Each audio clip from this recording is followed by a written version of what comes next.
Fred Williams XL Prime, rounding down to the nearest thousand.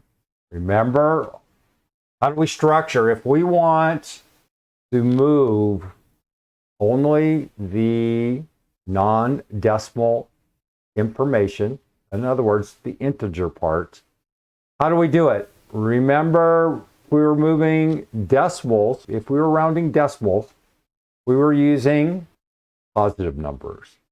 If we're rounding the integer or the whole number, we have to use negative numbers. If we're using -1, we're going to move 1/10.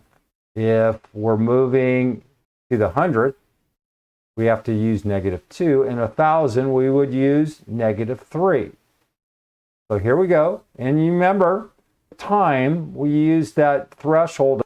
We ended this in 50. Well, I don't know where this break is.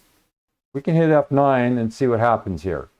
We could see it rounds to 54. Does this thing round down to 53 if this number is below? Okay, 59,443, it still rounds to 59.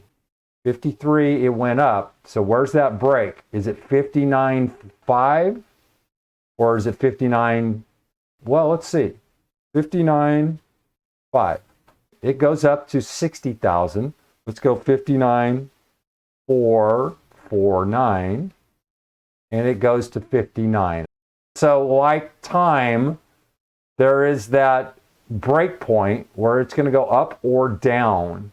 At 50, it rounds up. At anything below 50, it rounds down. Is that important? Maybe, maybe not. So that's it. If you wanted to round this to 100, you could change this to -2. If you had large numbers, you could change this to 10,000, so on and so forth. Just play around with this. Fred Williams XL Prime.